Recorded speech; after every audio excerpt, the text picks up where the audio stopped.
Nessa época do ano, jornais, revistas, emissoras de televisão, todos fazem retrospectivas. E essas retrospectivas costumam, infelizmente, ser um grande elenco das desgraças e pessoas que morreram. Mas na área de membros do blog, eu fiz uma retrospectiva que na realidade é uma celebração, porque ela é uma celebração de mais de 50 postagens inéditas e outros bônus como lives, séries em áudio, aulas, que foram possíveis graças ao apoio dos assinantes. E a gente vai fazer aqui uma rápida revisão dessa retrospectiva, falando de quais foram os principais assuntos abordados no ano de 2024.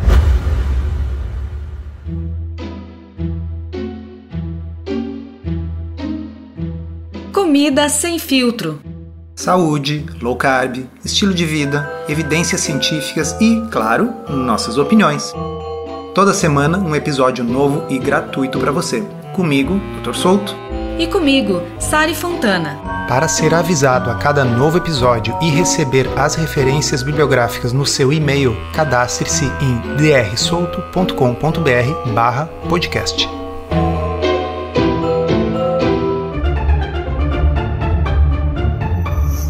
É muita coisa mesmo. Nossa, eu tava olhando aqui e a gente também perde a noção do tempo, né? A gente já, como é tanta coisa que vai pro ar, às vezes a gente não se dá conta da quantidade de informação de alto nível aqui que foi publicada em apenas um ano.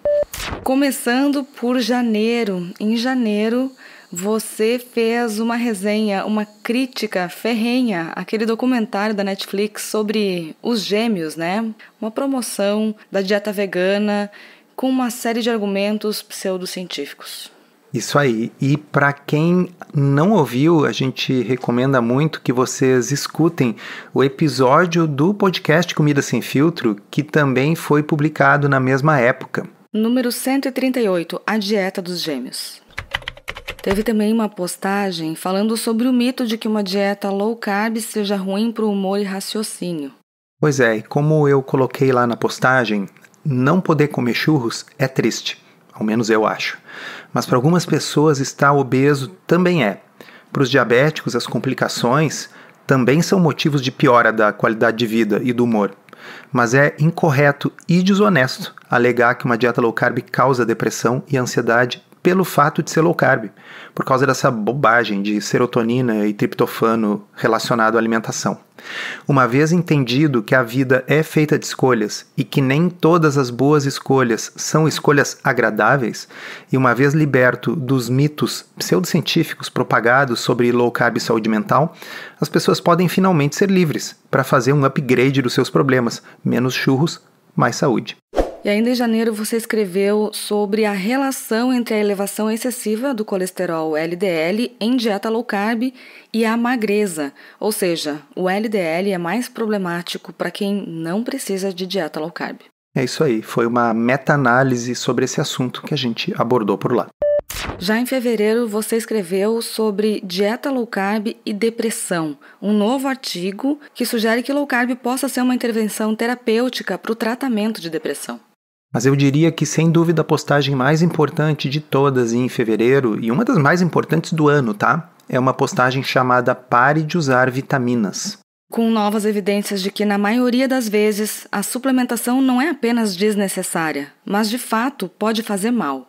Essa postagem avaliava um estudo, mais um, mostrando os perigos potenciais dessa modinha de suplementar com inúmeras fórmulas manipuladas pacientes que não têm nada, que são saudáveis e que não têm deficiência nenhuma. Eu vejo isso toda semana e uma boa parte do que eu faço é suspender uma quantidade insólita desses suplementos que as pessoas que chegam para mim em consulta estão usando, que chegam a custar R$1.500, R$2.000 por mês. Em março, teve uma postagem sobre uma nova meta-análise mostrando que low carb reduz o risco cardiovascular. E outra com um estudo que mostra que manter uma dieta cetogênica permite interromper o uso do Ozempic sem ganhar o peso de volta. Esse estudo é um dos estudos que eu achei bem importantes, Por quê? Porque a gente sabe que a interrupção desses medicamentos faz com que a pessoa ganhe o peso de novo. E até onde eu saiba, o único estudo que mostrou que havia uma alternativa de dieta capaz de impedir que a pessoa ganhasse de volta o peso perdido com o Ozempic foi este estudo do grupo do Virta, utilizando uma dieta cetogênica. E a forma como eu vejo isso é o seguinte: para que a pessoa consiga manter o peso perdido, é necessário que haja alguma coisa que continue inibindo o apetite. Ou a pessoa vai ter que manter a medicação por tempo indeterminado, e não tem nada de errado com isso, exceto o preço, né? Ou então eu preciso, se eu vou tirar a medicação, colocar no lugar do remédio algo que também iniba o apetite.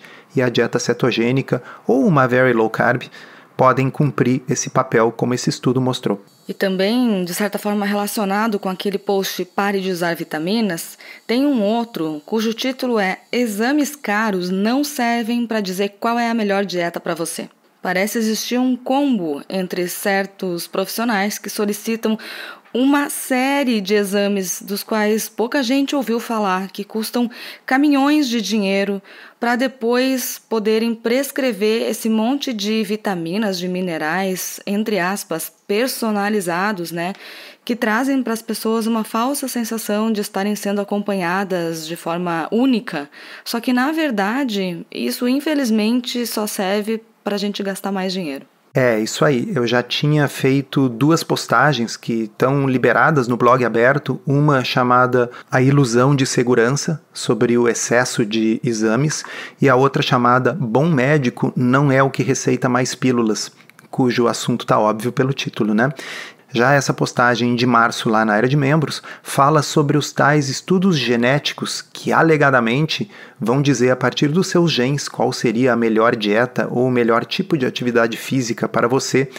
E o spoiler que eu vou dar aqui é que não, esses exames, embora custem muito caro, não tem nenhum valor nesse sentido.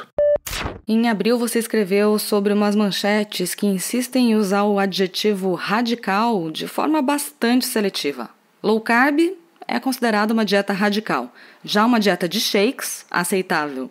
São artigos nos quais eu sublimo a minha raiva escrevendo. Enquanto profissionais de saúde seguem repetindo que low carb é uma dieta da moda, economistas concluem que apenas low carb é custo-efetiva para o manejo nutricional do diabetes. Esse artigo é bem legal, por quê? Porque não eram médicos debatendo sobre o assunto, eram economistas especializados em avaliar quais coisas devem ou não ser adotadas pelas seguradoras, porque são mais custo-efetivas. Então eles não tinham esses vieses que muitas vezes os profissionais de saúde têm a favor ou contra determinado tipo de dieta. Eles estavam simplesmente olhando a ciência e vendo o que funcionava, e a única estratégia alimentar de manejo nutricional para o diabetes, que foi custo-efetiva, segundo esses economistas, era low carb. E um dos assuntos mais solicitados por aqui foi dieta para menopausa. A gente chegou a gravar um episódio na época, vamos deixar o link também para quem está cadastrado em drsolto.com.br/podcast. Mas já vou deixar o spoiler aqui para vocês. Estudos mostram que low carb pode ser uma opção especialmente interessante nesse público de mulheres no climatério e na menopausa. Agora, sem dúvida, um dos estudos mais importantes do ano de 2024 foi publicado em abril pelo Dr. Kevin Hall, e ele explicou o principal motivo pelo qual existem os temidos platôs de peso no processo do emagrecimento. E nesse estudo, o que o Dr. Hall mostra é o seguinte, é que uma vez que a pessoa tenha engordado e tenha ficado um tempo suficiente com aquele peso elevado, o corpo passa a tratar aquele peso elevado como o novo normal. E quando a pessoa emagrece, para cada quilo que ela perde em relação àquele peso, o apetite aumenta cerca de 80 calorias. Então, uma pessoa que ficou vários meses ou anos pesando 90 quilos e aí baixou para 80, essa pessoa tem cerca de 800 calorias a mais de apetite do que ela tinha antes de emagrecer. E esse é o motivo pelo qual é tão difícil manter o peso perdido. Isso significa que não basta ter força de vontade para manter o peso perdido. É necessário manter esse apetite que está aumentado por conta do emagrecimento sob controle. E, portanto, dietas que melhoram a nossa saciedade, que reduzem o nosso apetite, como é o caso da low carb, podem ter um bom resultado no longo prazo. Assim como os medicamentos, né? O Ozempic, o Wegovy, etc., que mantém o apetite suprimido. Mas é importante lembrar que, seja com remédio, seja com dieta, é necessário manter a estratégia. A hora que o remédio for interrompido ou a hora que a dieta for interrompida, o peso vai voltar, porque o apetite está aumentado por causa do emagrecimento. Esse é um dos artigos mais importantes do ano. Em maio teve uma postagem que particularmente me interessa muito, que é sobre dieta para quem tem síndrome do intestino irritável. E outra também abordando qual o papel do exercício no emagrecimento. Sobre o intestino irritável, era um estudo comparando a dieta que tradicionalmente se prescreve para essa condição, que é a dieta de baixo FODMAP, com uma dieta low carb, mostrando que as duas têm a mesma eficácia, mas uma dieta low carb é muito mais fácil de seguir e muito menos restritiva do que uma dieta de baixo FODMAP. E um assunto que foi muito comentado naquele mês foi o estudo sobre o eritritol e risco cardiovascular. Esse texto virou uma postagem que foi liberada no blog gratuito, a gente também vai deixar o link, e temos um podcast comentando sobre eritritol também. E além do que, nessa postagem de maio de 2024 da área de membros, eu tenho uma atualização em áudio sobre esse assunto, que é como se fosse um mini podcast exclusivo. E eu vou dar só uma palhinha para vocês aqui, que é o seguinte: a vasta maioria dos participantes do estudo, esse que disse que o eritritol era problemático, foi inscrita antes de o eritritol se tornar um adoçante e aditivo alimentar comum. O que significa que o eritritol que estava sendo medido nessas pessoas era o eritritol fabricado pelo corpo delas e não o eritritol utilizado como adoçante. Então, mais uma vez, cuidado com o tipo de manchete que aparece por aí. E falando em manchetes, em junho foi o xilitol que começou a aparecer nas manchetes. Eu acho que muito da consequência disso foi a proliferação daqueles adoçantes todos, com falsas fibras para substituir o xilitol e o eritritol, alegando que eles poderiam ser melhores. Mais uma vez, manchetes que causam medo desnecessário, provocando consequências negativas para a saúde da população. E não deixem de escutar o episódio 154 do podcast Comida Sem Filtro, chamado Xilitol e Risco Cardiovascular, no qual a gente se aprofunda nesse tema. E eu concordo, Sari, foi por causa das manchetes sensacionalistas sobre estudos super preliminares que agora tem pencas de diabéticos sendo tremendamente prejudicados pelo uso desses adoçantes com falsas pseudofibras de tapioca, mandioca, que na realidade elevam absurdamente a glicose das pessoas, porque as confeitarias low carb começaram a ter medo de usar adoçantes que funcionam bem no diabetes, como o xilitol e o eritritol. E uma das postagens de maior interação na área de membros foi aquela listando 8 erros comuns na dieta low carb. A Maria de Fátima escreveu o seguinte comentário: cada vez mais vejo a necessidade de fazer parte desse grupo de assinantes. Embora tudo isso esteja explicado no livro Uma Dieta Além da Moda, obrigada, Dr. Souto, é muito bom poder contar com esse apoio. E ainda em junho, eu escrevi sobre um estudo acompanhando por décadas pacientes que fizeram ou que não fizeram cirurgia bariátrica, mostrando não apenas aquilo que a gente já sabe, que a obesidade é fator de risco para vários tipos de câncer, mas nesse estudo mostrando que as pessoas que emagreceram reduziram bastante esse risco. Ou seja, mais um motivo para a gente cuidar desse assunto com carinho. Será que 30 gramas de carboidratos é muito ou pouco? Pois é, depende do tipo de carboidrato. Essa publicação é um verdadeiro guia visual para uma dieta low carb, dando referências de exemplos mesmo de refeições para diferentes níveis de ingestão de carboidrato. É bem legal e bem fácil de entender. E já estamos em julho, e lá eu também escrevi uma postagem chamada Não Deixem que Escolham por Você, na qual eu comento sobre o fato de que muitos profissionais de saúde decidem por conta própria que uma dieta low carb será muito difícil de seguir. E por isso eles nem sequer a oferecem como alternativa para os pacientes. E, na minha opinião, isso está privando as pessoas da liberdade de escolha. Não é porque o profissional de saúde acha que é muito difícil e que ele não estaria disposto a fazer, que o paciente não estaria disposto a fazer, até porque o paciente pode ter motivações muito grandes para fazer essa mudança de estilo de vida. Para um paciente diabético, é uma questão de vida ou morte. Então, a motivação, ela depende do indivíduo pelo menos saber que a escolha existe. Como você escreve no seu livro, né? Ah, sim, que ninguém é realmente livre para escolher se não souber que a escolha existe. Outro assunto abordado em julho foi enxaqueca e dieta. E ali nessa postagem eu faço um apanhado dos estudos científicos que mostram que uma dieta low carb, sobretudo uma dieta cetogênica, pode ser bastante eficaz nessa condição. Uma das postagens mais importantes de 2024 você escreveu em agosto, que é sobre o set point de peso e a sua implicação para a perda e manutenção do peso perdido. Essa postagem expande o assunto que eu mencionei antes ali a propósito daquele estudo do Dr. Kevin Hall. Então eu considero realmente uma das postagens mais importantes. Ela aprofunda esse assunto do set point de peso, isso é, aquele peso que o seu corpo considera como sendo normal, mesmo que ele esteja elevado. E teve também uma postagem para fazer a divulgação de um livro muito importante, que é o livro A Carne Nossa de Cada Dia, de Robb Wolf e Diana Rodgers. Todo mundo que está interessado na intersecção entre o consumo de carne, a saúde, o meio ambiente e questões éticas do consumo de animais deveria ler esse livro. Inclusive, eu gravei um episódio do podcast Comida Sem Filtro, que é o episódio 165, A Carne Nossa de Cada Dia, com a Lívia Padilha, que foi responsável pela tradução técnica desse livro. E em setembro, o Dr. Souto foi convidado para fazer uma palestra na abertura da semana acadêmica do curso de Medicina da Universidade de Caxias do Sul. E quem assina a área de membros ganhou de presente a gravação na íntegra dessa palestra. Ainda em setembro, teve uma postagem bem importante com evidências científicas robustas sobre o efeito de dieta de baixo carboidrato para a psoríase e para a artrite psoriática.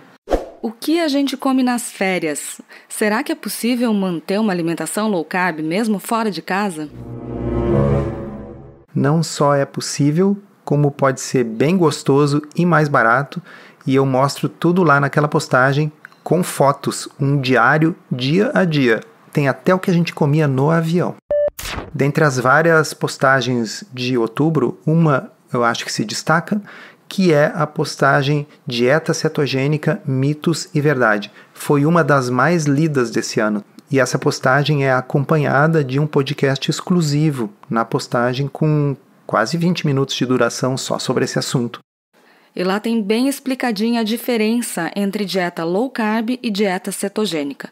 Elas são parecidas, mas na verdade são diferentes. Tem algumas similaridades, mas não é a mesma coisa. E para quem precisa emagrecer, dieta cetogênica não é necessária. Em novembro, além das postagens semanais, a gente ofereceu um bônus, que foi uma aula ao vivo pelo Zoom sobre adoçantes. E para as pessoas que não estavam presentes nessa aula, a gravação está disponível na íntegra. E teve também uma outra postagem sobre lipedema e a melhora dessa condição quando tratada com low carb se comparada com outras dietas. É isso aí, essa postagem fala sobre mais um estudo, porque já tinha uma postagem anterior falando sobre outros. Não é que sejam grandes estudos com um grande número de pacientes, mas a predominância dos estudos científicos tem mostrado que low carb é especialmente efetivo para essa condição que não tem muito outro tratamento clínico, né? E fechando o ano, em dezembro, uma postagem que foge um pouco do assunto alimentação, mas que está intimamente relacionada, que é o impacto do sono na saúde metabólica e na composição corporal. Nessa postagem, eu falo de 2 estudos muito bem feitos, 2 ensaios clínicos randomizados, um mostrando os malefícios da restrição de sono e outros mostrando o benefício da extensão do sono. Você sabia que perder apenas 1h30 de sono por noite pode prejudicar o seu metabolismo em apenas algumas semanas? Será que você está dormindo o suficiente para proteger a sua saúde? E para fechar, tem uma postagem com o título A Bizarra Matemática da Maçã, que aborda um assunto sobre o qual você também escreve e fala bastante, né, Sari? É a confusão que as pessoas fazem com os rótulos dos Estados Unidos versus os rótulos brasileiros, que têm requerimentos diferentes para a especificação de fibras e carboidratos. Especificamente aqui eu estava comentando de uma determinada marca de maçã em pó que é propagandeada no Instagram como tendo praticamente 0 carboidratos líquidos. Para ser mais preciso, a alegação do rótulo é que o produto tem 5,2 gramas de carboidrato e 4,5 gramas de fibra, e aí a pessoa, nesta bizarra matemática que não existe, tá, pessoal, subtraiu um número do outro, chegando à conclusão que o seu adoçante, que é basicamente açúcar, na realidade tem apenas 0,7 gramas de carboidratos líquidos por porção. Então, quem quiser entender essa matemática muito freestyle, tem essa postagem do fim de dezembro. E as pessoas me marcam no Instagram, me encaminham coisas, e eu vi uma resposta da fulana que promove esse dito açúcar de maçã, que ela chama de maçã em pó, e diz que é outra coisa.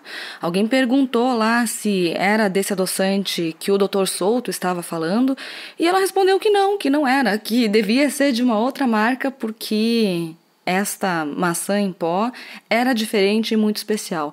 Então não, gente, não é verdade, não caiam nisso. É justamente desta maçã em pó famosa que está disseminada por aí que se trata essa postagem e essa matemática impossível. Se você quer saber tudo sobre carboidratos líquidos, o que realmente é e como se calcula isso, se faz sentido ou não calcular, tá tudo explicado nessa postagem. Bem, e o que a gente fez aqui foi apenas um apanhado das principais postagens da área de membros no ano de 2024. Se você quiser ter acesso à íntegra a todos esses conteúdos e, obviamente, continuar tendo acesso às novas postagens de 2025, considere fazer a sua assinatura da área de membros. Que pode ser mensal, pelo valor de R$ 35,00 por mês, ou então anual, com desconto, né? Fica mais barato por mês se você assina pelo ano todo, pelo valor de R$ 299,00. Quem tiver interesse, pode acessar em drsolto.com.br. O ano é novo, mas o preço é antigo e não vai ter reajuste por enquanto. Lembrando que quem fizer a sua assinatura garante a manutenção desse preço, mesmo quando ocorrer um reajuste. Encerramos assim esse episódio do Comida Sem Filtro, que foi idealizado, roteirizado e produzido por nós. Se você gostou, divulgue para os seus amigos e inscreva-se na sua plataforma preferida para não perder nenhum episódio. As informações contidas neste podcast são apenas para fins informativos e podem não ser apropriadas ou aplicáveis às suas circunstâncias individuais. Este podcast não fornece aconselhamento médico ou profissional e não substitui a consulta com um médico e/ou nutricionista. Não use este podcast para diagnóstico ou tratamento médico. Qualquer sugestão é apenas uma recomendação geral, que não é específica para qualquer pessoa ou doença em particular.